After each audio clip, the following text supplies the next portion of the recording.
I'm going to use to saute this half an onion here with some garlic and some mushrooms. And when that cooks down, I'm going to add my spinach and just let it kind of wilt a little bit.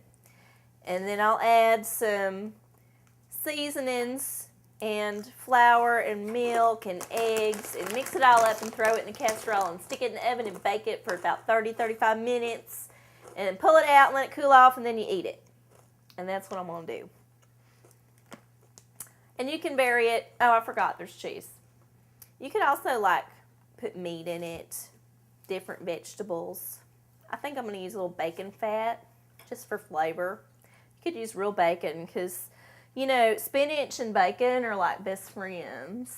They always go good together. I think anything in bacon. Bacon must be a really friendly dude. Bacon's just the thing. It's just the thing to have. And I wonder if people really do taste like bacon. Yes. You know, because if they did, how come we ain't just eating each other? Well, we do. Well, I guess I did read about this tribe in the Amazon. Not in the Amazon. It was in Brazil. Like I'm moving down there. Highlands. That's where I'm going. When the shit hits the fan, I'm putting in my backpack, if I can ever find my taco dog, I'm putting him in my backpack with me, and we're going to go to South America and find us a lost tribe and just move the fuck in. Well, yeah, but, you know, you got to learn their language and their ways, and they're probably going to eat you before they let you into their tribe. Well, this surviving with men is what I do best. And I pretty much But there's going to be women there and kids. Like, you probably have to, like, help take care of kids, and you'd have to cook, and you'd have to, like, gather stuff. It's so much better than what I do now. It ain't a free ride. Well, I don't know. Is it better? I think that when the shit hits the fan, it's going to be the best option. You know, I mean, it's better than going to the camps. Well, or, you know, slowly. So you're saying you'd rather throw yourself on the mercy of unknown tribes. Cannibal tribe. Rather than trust the man. Dude, I would be there. I would be there already if it wasn't so fucking far away. And there's lots of there's lots of ways you can die before you even get there. Right, there's lots of jungle in there. It's dangerous country. Drug gangs and plus, you know, you gotta pass through all the countries to get down there, and lots of them countries are violent. We're talking about a land route, like a sea route.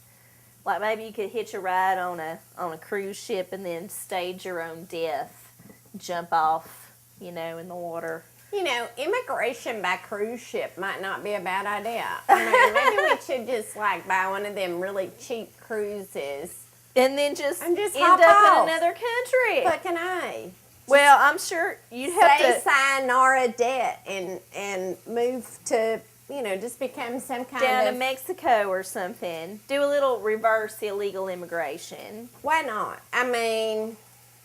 I bet if you harder. spoke some Spanish and you could pass for Mexican, like you was dark complected or you tanned real easy, you could probably pull it off. Yeah, it'd be easy. But you'd have to plan it. You couldn't just do it on a whim.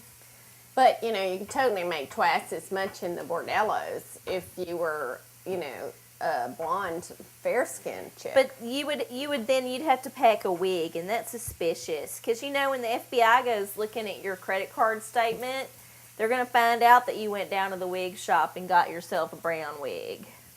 I suppose that's true. I mean, that's what always busts people. It's some stupid BS like that. They always try to, don't change your hair color before you go on No, never. That is the worst thing to do. You got to plan that shit like 6 or 7 months in advance, at least. And don't dye your beard and hair blonde 6 or 7 days before you leave. Dead giveaway. Yeah, there's lots of things you don't do. Don't go to the bank and withdraw your money all at once.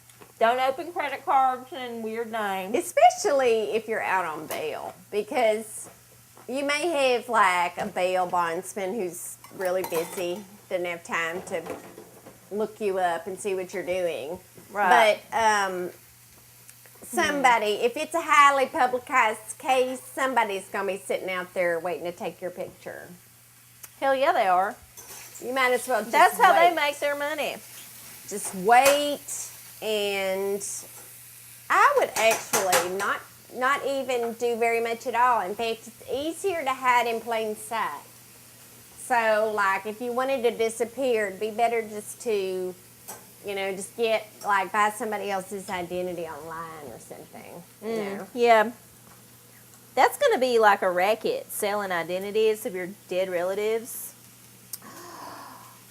You know what? That is how we can make our money in the end times. Yeah, well, Meemaw's never going to die. Oh, speaking of, we keep forgetting to show that picture of her. Yeah, we should show that Now, picture. I think I could even take another picture of her because I think she's still out there.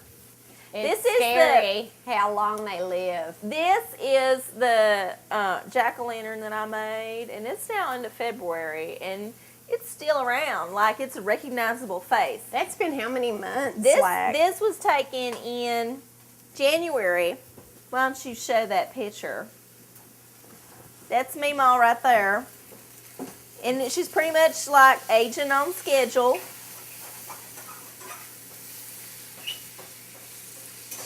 But it's pretty miraculous that she is still recognizable after them freezes we had and all that ice. I guess it just hasn't been a very wet year, and that's what's helped preserve her. You keep your identity throughout your death as long as you are a strong enough personality. Mm-hmm. And it doesn't have to be that you're like a good person. No. You could be it's like the deal we was just talking about. You could be like a violent, mean, evil person, and you might have a huge astral body and lots of development on the astral plane. Yeah, because you've just perfected the art of evil. Yeah. Perfecting the art of And evil. you're just hugely powerful. So I put in just maybe like a tablespoon and a half of bacon grease for flavor, and then another couple of tablespoons of butter. And that's what I'm going to use to give my dish some fat. You could use more if you like, but I think this is plenty. This is about, I would say it would be about equal to half a stick of butter. You could go as much as a full stick if you really like it greasy, but I don't think it's necessary. We're just going to saute that a little bit longer. I'm going to cut up some garlic to put in there.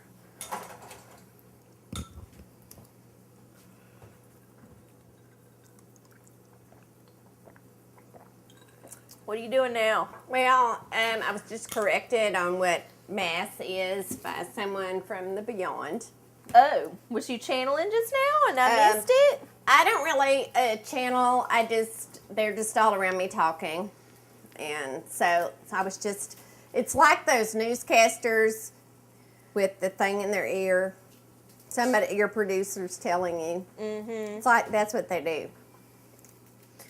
Okay, this one guy says, mass or matter is a singularity dancing. What is a singularity? A point. Okay, so it's a singularity that's I think it's on just the move. bullshit. It's, it's just vibrating And in it's just the right way. Exactly. I don't know, To me, that's like, read me some kind of scientific book sometime. that sounds like it's a circular argument to me. A singularity dancing. What the fuck does that mean? You know, that's why Elton John wrote that song. What song? What? Tiny Dancer? Tiny Dancer. But what Fuck if it. it's a big thing? I think Elton And John. it's not tiny. It's a big As thing. small as you can get. A singularity is just a... Weighs a lot. Oh. I think you're talking about something else. No, I think we're talking about the same thing. So what do you think a singularity is? Because I have no idea. I've never heard of this concept before. Well, that's what they say a black hole is the singularity. Oh, okay.